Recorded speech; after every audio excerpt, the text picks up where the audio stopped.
Eth remembered the day she first saw Cole. He was sitting alone in the food court of the orbital station, reading a book made of real paper.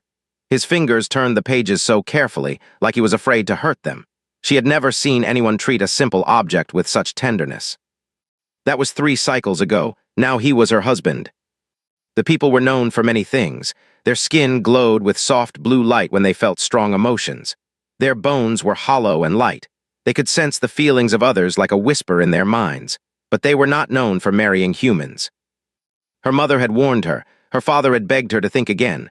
Her sisters had shown her old videos from Earth's history. Wars, hunting, violence. They are predators, her mother had said, her skin flickering with worry.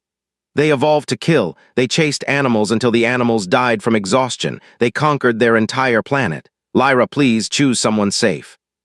But Lyra had looked at and seen none of that. She saw a man who ran a small repair shop on the station. A man who fixed broken machines and charged less than he should. A man who kept a garden of earth plants in their small home and talked to the flowers like they were old friends. She saw a man who cried when stories were sad and laughed when children played. Today, Lyra walked through the market district toward his shop. The station was called Harmony's Cradle, and it floated in the space between 3 major trade routes. Dozens of species lived here together. Tall warriors with their green scales and sharp teeth. Small traders with their 6 arms and quick eyes. Silent monks who communicated only through light patterns on their skin. And humans, not many, but enough. They had a reputation in the galactic conquered as artists and diplomats. Soft creatures who had somehow survived their violent past and become peaceful. Lyra found exactly where she expected. He was kneeling on the floor of his shop, surrounded by 5 younglings. The children were barely as tall as his knee, their scales still bright with youth. In his hands held a piece of colored paper. "You fold here," he said, his voice soft and patient. "Then here, see, like this." The paper became a bird. The younglings made sounds of amazement. One of them tried to copy him, and his paper became a crumpled mess. The child's eyes filled with frustration. Just smiled. "That's okay. It took me 100 tries to learn. Here, let me show you again." Lyra leaned against the door frame and watched. Her skin glowed gently with warmth. This was the man her family feared, this patient teacher who gave free origami lessons to children. One of the younglings noticed her and pointed. "Is that your mate?" Looked up and his whole face changed when he saw her. His eyes became soft. His smile grew wider. Lyra had learned that humans showed love most clearly in their eyes, and eyes always told her everything. "Yes," he said, "that's my wife, isn't she beautiful?"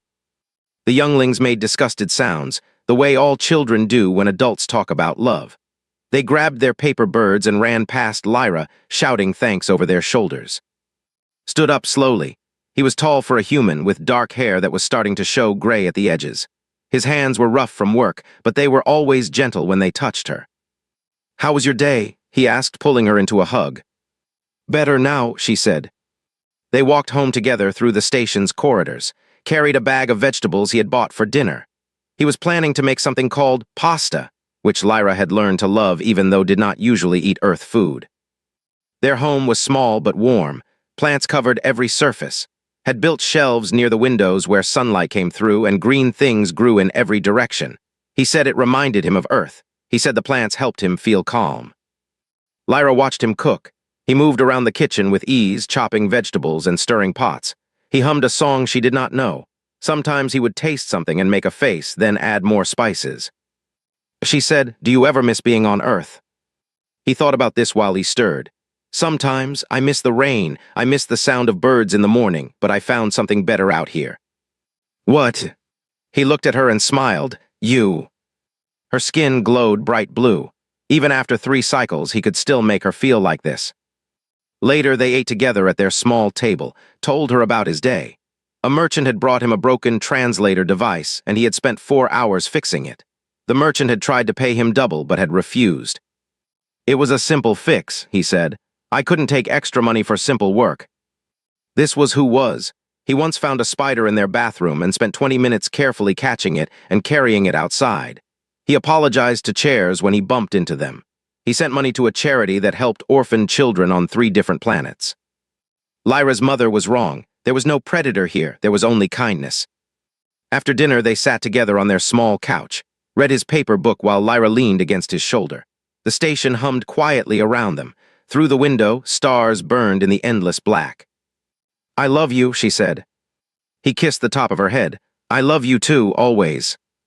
Lyra closed her eyes and felt completely safe. She did not notice the news alert that flashed on their wall screen. She did not see the announcement that a trade delegation had arrived at the station. She did not know that their leader, Commander, had already seen her walking through the market that morning. And she did not know that had smiled when he saw her glowing skin and thought about how much money it would bring in the slave markets of the Outer Rim. The wolves had come to Harmony's cradle. But Lyra did not know. She only knew that she was home with her gentle husband, surrounded by growing things and love. For now, that was enough. The first time Lyra saw Commander, she felt cold. It started deep in her chest and spread outward until her skin dimmed to almost nothing. They were tall and thin, with gray skin stretched tight over sharp bones. They had 4 arms and eyes that never seemed to blink.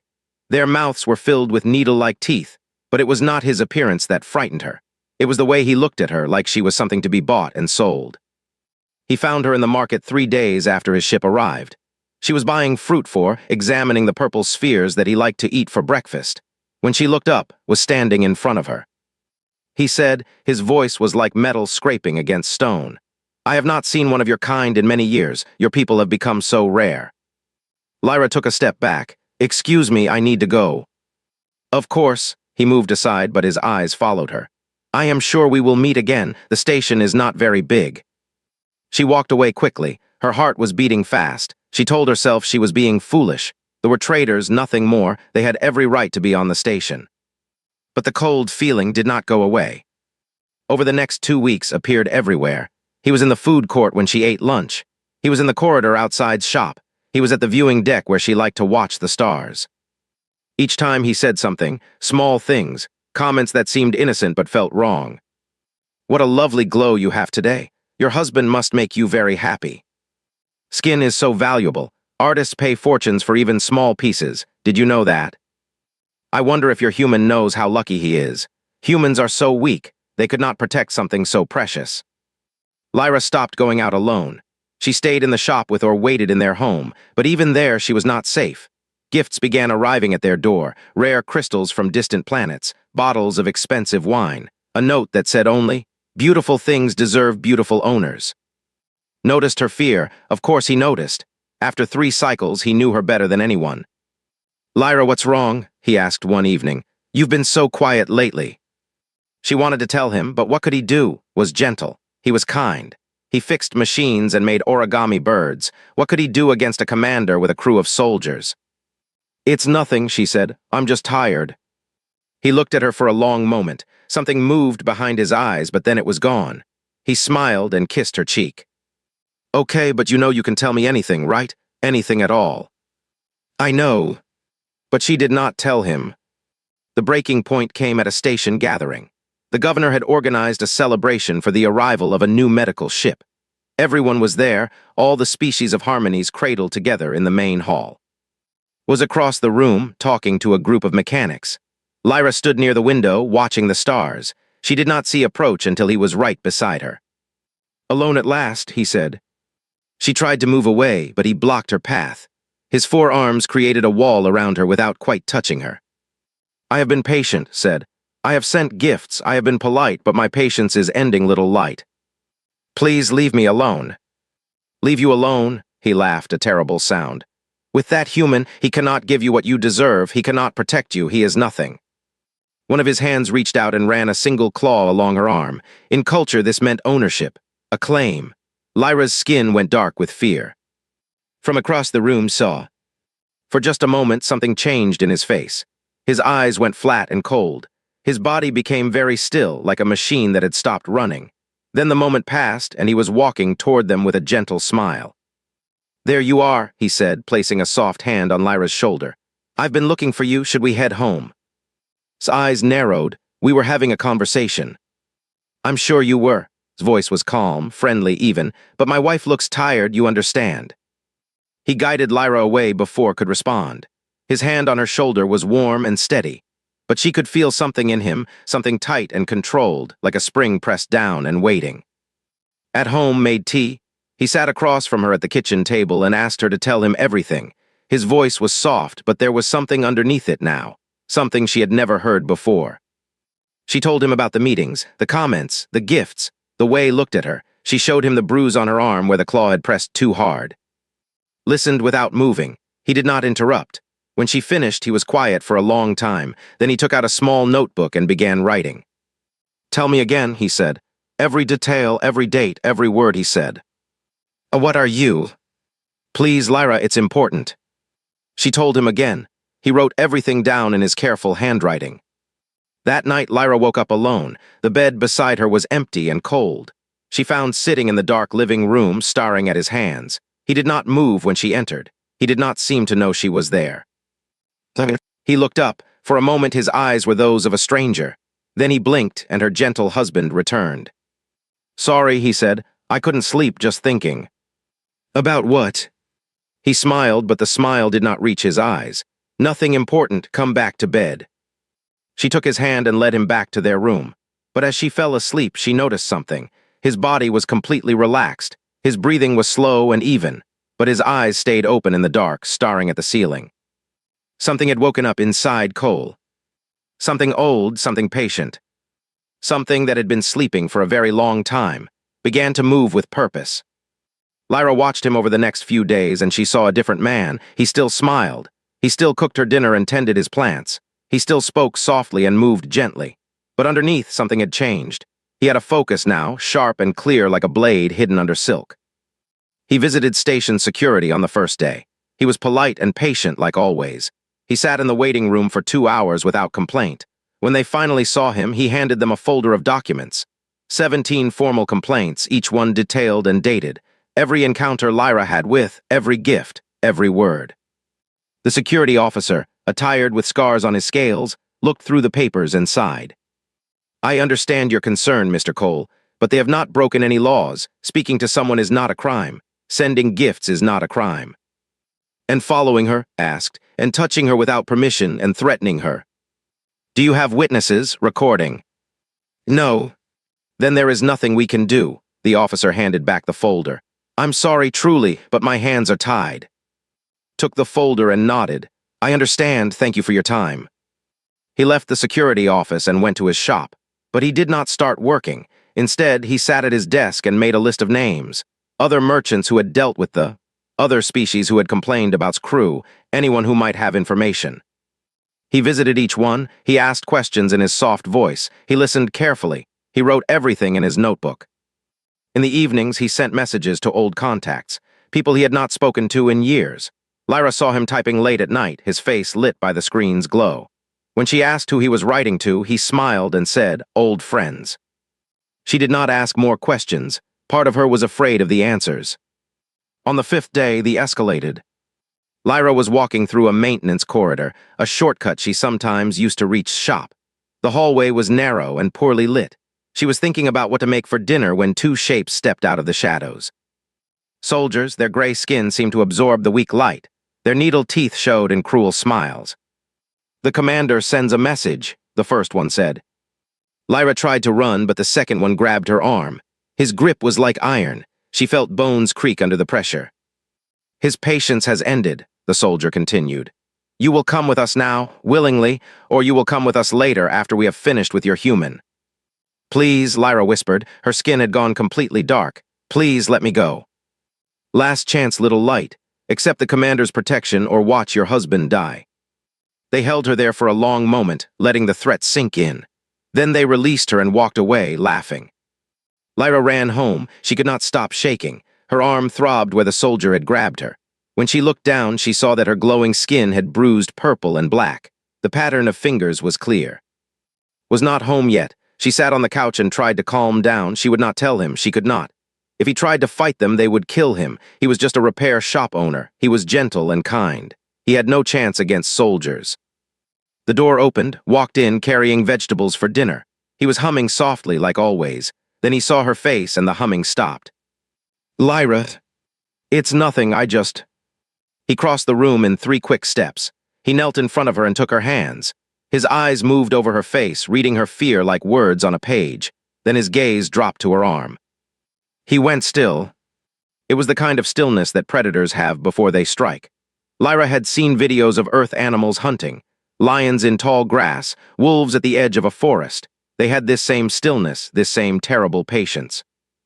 Lyra, his voice was soft, so soft. I need you to tell me exactly what happened, every detail. Please, it's okay, I'm okay. Tell me. There was no anger in his voice, no shouting, no threats, just that soft, patient tone. Somehow that was more frightening than any rage. She told him, the corridor, the soldiers, the message, the threat against his life. Listened without moving. When she finished, he reached out and gently touched the bruise on her arm. His fingers traced the marks where the soldier had grabbed her. Did they hurt you anywhere else? No. You're sure? Yes. He nodded slowly. Then he stood up and kissed her forehead. His lips were warm, but his eyes were cold. I need to run an errand, he said. I won't be long, lock the door behind me. What are you going to do? He smiled. It was not his usual smile. Nothing you need to worry about, I love you. He left before she could argue. Lyra locked the door and sat in the dark, afraid in a way she had never been afraid before. Not afraid of what her gentle husband might become. That night, station security received an anonymous report about a disturbance in a cargo bay near the docking ring. When they arrived, they found 2 soldiers. The soldiers were alive, but barely. Their weapons had been broken into pieces. Their communication devices were crushed. Several of their bones were fractured.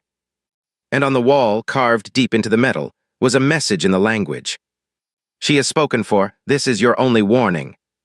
Security investigated for 3 days. They checked every camera, every access log, every witness. They found nothing, no evidence, no suspects. During those 3 days, Cole was home every evening cooking dinner for his wife. He made pasta. He tended his plants. He read his paper books and hummed soft songs. When Lyra asked about his errand, he said he had visited a friend to borrow a tool. She did not believe him, but she also did not ask any more questions. The wolves had received their warning. Now they would have to choose, leave or face something far more dangerous than they had ever imagined. A human protecting what he loved. Commander stood in his ship and screamed. His soldiers, the 2 who had delivered the message to the female, lay in medical beds with broken bones and shattered pride. The message on the cargo bay wall had been photographed by a dozen species before security could remove it. The entire station was talking about it. A human had done this, a single human, a repair shop owner who made paper birds for children. Had commanded fleets. He had conquered planets. He had broken species far stronger than humans, and now he was being laughed at because of one soft, pathetic creature. Find him, he ordered his remaining soldiers. Find the human and kill him. Bring me the alive. I no longer care about being quiet. I want them both by morning. His soldiers nodded and disappeared into the station. They did not know they were walking into a trap. Had expected this. He knew how predators thought. When you hurt their pride, they became angry. When they became angry, they became stupid. He had spent the last 3 days preparing. He had mapped every maintenance tunnel on the station. He had identified every security camera and every blind spot. He had found the perfect location for what needed to happen. Now he sat in his shop waiting. He had sent Lyra to stay with a family he trusted, telling her he needed to work late. She had not wanted to go. She had looked at him with worried eyes and asked him to be careful. Always, he had said. It was not entirely a lie. They came at midnight. 7 soldiers armed with pulse rifles and shock blades. They moved through the station's corridors in hunting formation, checking each room, each shadow. They were professionals. They had killed hundreds of beings across a dozen worlds. They thought they were hunting a civilian. Watched them on a small screen in his shop. He had placed cameras of his own throughout the station, tiny devices no bigger than a fingernail. He saw the soldiers split up. He saw their leader gesture toward the maintenance tunnels. He smiled. It was not a nice smile. Then he stood up, stretched his shoulders, and walked into the darkness. The first soldier died before he knew he was in danger. Not died, did not kill. He had promised himself long ago that he would never kill again unless there was no other choice. But there were many things between life and death, and knew all of them. The soldier went down with a choked cry. His rifle fell from his hands. His body hit the floor with a thump. The second soldier heard the noise and turned. He saw nothing. Then something grabbed him from behind and the world went black. They started to panic. They called for each other on their communication devices, but one by one, the voices went silent. The tunnels were dark and narrow. Their leader ordered them to group together to watch each other's backs. It did not help. Moved through the shadows like smoke. He was not young anymore, and his body ached in ways it had not ached in years, but his training was still there, buried deep in his muscles and bones. The Terran colonial Marines had taught him well. They had taught him how to fight in darkness, how to use fear as a weapon, how to take apart a squad of soldiers piece by piece. He had tried to forget those lessons. He had tried to become someone else. A gentle man, a kind man, a man who made paper birds and grew flowers. But you cannot forget what you are. You can only choose when to let it out. The last 4 soldiers made their stand in a junction where 3 tunnels met. They stood back to back, rifles raised, eyes wide with fear. They were warriors who had never known true fear before this night. Now they knew. "Show yourself," their leader screamed. "Face us, coward." Stepped out of the shadows. He was bleeding from a cut on his forehead. One of the soldiers had gotten lucky with a shock blade. His shirt was torn. His hands were bruised and bloody. He did not seem to notice any of it. "You touched my wife," he said. His voice was calm, quiet, almost gentle. "You put your hands on her, you threatened her, you made her afraid." The leader snarled. "You are 1 human, we are 4, you cannot." Moved. The fight lasted 11 seconds. Later, when security reviewed the camera footage they found, they would watch those 11 seconds over and over. They would slow it down and study every movement. They would not believe what they were seeing. 1 human against 4 armed soldiers. It should have been impossible. But humans, the galaxy had forgotten, were not soft. They were persistent predators who had evolved to chase prey across entire continents. They had bones denser than most species. They had pain responses that could be ignored through sheer will. They had adrenaline that turned them into something more than mortal for short, violent bursts. And when they loved something, they became something far worse. When it was over, stood in the center of 7 groaning bodies. His chest heaved. Blood dripped from his hands, his own and theirs. His eyes were cold and ancient, the eyes of a predator protecting its mate. He heard footsteps behind him. He turned. Lyra stood at the end of the corridor. Her skin was glowing bright blue with fear and shock. She had not stayed with the family, she had come looking for him. She had seen everything. Felt his heart break. He had never wanted her to see this. He had never wanted her to know what he really was. He had spent years building a gentle life, becoming a gentle person, trying to bury the soldier so deep he would never wake up. Now she knew, now she would fear him, now she would leave. "Lyra," his voice cracked. "I'm sorry, I'm so sorry, I didn't want, I never meant." He could not finish. The cold in his eyes melted away, and he was just a man who loved his wife and had done terrible things to protect her. He waited for her to run. She did run, but not away from him. She ran toward him. Her arms wrapped around his bloody, broken body. She held him so tight he could barely breathe. He felt her tears on his neck and her light washing over his skin. "You stupid, beautiful, terrifying creature," she whispered. "Did you think I would leave? Did you think I would stop loving you?" Broke, the soldier crumbled, and the gentle man returned, and he wept in her arms like a child. He apologized over and over, for the violence, for the secrets, for being something other than what she thought she had married. Lyra held him. "I married all of you," she said.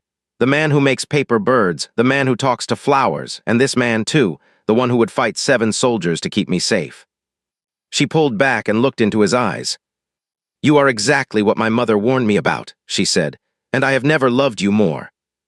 They stood there in the darkness, holding each other, surrounded by the broken bodies of their enemies. It was not a beautiful moment. It was not gentle. But it was honest. And for both of them, that was enough. Commander received the news in his quarters. 7 soldiers sent to kill 1 human. 7 soldiers defeated in minutes.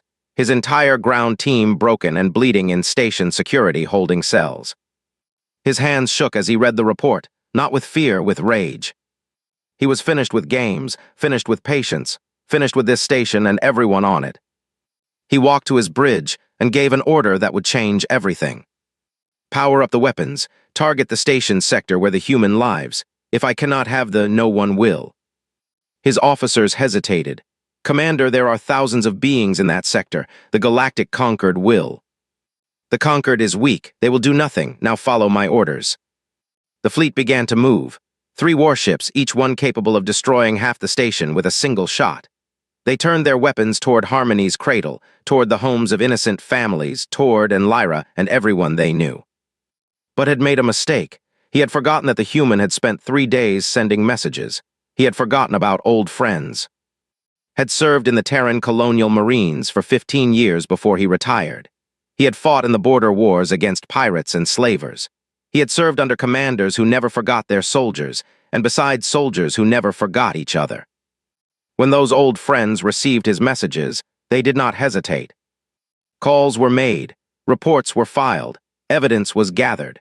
The 17 complaints had given to station security were and sent to the Galactic Concord. The testimony of merchants who had suffered under trade practices was collected. The footage of soldiers attacking a human citizen and his spouse was transmitted to the Terran government.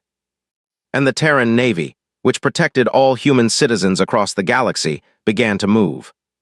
On the station, alarms started to sound. Lyra and were in their quarters, treating his wounds, when the emergency broadcast began. Ships were powering weapons. Evacuation was recommended for all residents in sectors 7 through 12. Their sector was Sector 9. "We need to go," Lyra said. "We need to." Wait, he was looking at his communication screen. A message had arrived. His face changed as he read it. "What is it?" He looked at her, and for the first time in days he smiled. A real smile, his old smile. "Help is coming." Through the station's windows, they watched the fleet move into attack position. The warships were huge against the stars, their weapons glowing red with gathered energy. On the bridge of the lead ship was counting down to the moment of destruction. Then space itself seemed to break open. A Terran battlecruiser dropped out of hyperspace directly between the station and the fleet. It was called the Indomitable, and it was 3 times the size of its largest ship. Its hull was covered with weapons that made the guns look like toys. Stared at the one ship, they sent one ship. He laughed, it was a mistake. 12 more Terran ships appeared, then 30, then 50. An entire battle group, the largest gathering of human military power in this sector in 20 years. They surrounded the fleet like wolves surrounding prey. A transmission came through to all channels. The voice was calm and professional. "Vessels, this is Admiral Sarah of the Terran Naval Patrol. Your attack on Harmony's cradle has been classified as an act of war against a Terran citizen and their registered spouse. You will power down your weapons and surrender immediately. This is not a negotiation." Screamed at his officers to fight, to show these humans what warriors could do. His officers looked at the 50 warships surrounding them. They looked at the Indomitable with its weapons locked onto their bridge. They looked at each other. Then they powered down their weapons. Tried to grab a rifle and fire at his own crew. He was knocked unconscious by his second in command, who then formally surrendered the fleet to Admiral. Humans, the galaxy remembered that day, do not fight fair. They do not fight with honor or pride or tradition. They fight to win, and when one of their own is threatened, they come with everything they have. On the station, people watched the fleet surrender through every screen and window. Cheers echoed through the corridors. Families who had been preparing to evacuate embraced each other with relief. In their small quarters in Sector 9, and Lyra held hands and watched the Terran ships take position around the station. The soldiers he had served with, the government that had never forgotten him. "You called them," Lyra said. "Your old friends, they were soldiers." "Yes. You were a soldier." "Yes, for a long time I saw too much death. I did too many things that haunted me. When I retired, I wanted to become someone different, someone gentle, someone who built things instead of destroying them." He looked at her, his eyes full of old pain. "I wanted to deserve someone like you." Lyra squeezed his hand. "You always deserved me, both parts of you, the builder and the protector. I just did not know both parts until now." 3 weeks later, the station had returned to normal. The delegation had been removed. Commander was in a Galactic Concord prison, awaiting trial for dozens of crimes. New security measures had been put in place. And Cole had returned to his repair shop. Lyra watched him from the doorway, just like she had on that first day they met. He was kneeling on the floor again, surrounded by younglings. Different children this time, not just and human and others. They all watched with wide eyes as he folded paper. "You have to be gentle," he said. "See, like this, soft hands, patient movements." The paper became a flower. The children clapped and laughed. One of the younglings looked up at Lyra. "Is it true that your husband fought 7 soldiers by himself?" Glanced at Lyra. His eyes were gentle again, the eyes of the man she had married, but she knew now what lay beneath. "Yes," she said, "it is true." The youngling looked at with new wonder. "Why?" Smiled and handed the child a piece of paper. "Because some things are worth protecting. Now let me show you how to make a crane." That night, Lyra called her mother. The older's face appeared on the screen, worried and pale. "Lyra, we saw the news. Are you safe? Is the human? His name is Mother. Is he what the reports say? A trained soldier, a weapon?" Lyra looked across the room. Her husband was in his garden, gently watering his plants. He was humming a soft song. Dirt was smudged on his nose where he had rubbed his face with dirty hands. He looked ridiculous. He looked perfect. "He is exactly what you warned me about," Lyra said. "He is a predator, a warrior, a creature that evolved to hunt and to fight and to protect what it loves with terrible fury." Her mother's skin flickered with fear. "Then you must leave. You must come home. Lyra, please." "Mother," Lyra smiled. "I am home, and I have never felt safer in my life." She ended the call. Across the room, looked up from his plants. His eyes met hers, and his face lit up with that familiar warmth. "Everything okay?" Lyra walked over and kissed him softly. "Everything is perfect." They stood together in their small home, surrounded by growing things and starlight. A gentle man and the woman who loved every part of him. Outside, the universe continued to turn. There would be other dangers, other challenges, other moments when the soldier would need to wake. But for now, there was only this: peace and love, and the quiet knowledge that kindness and strength could live in the same heart. Some things were worth protecting, and Cole would always protect his.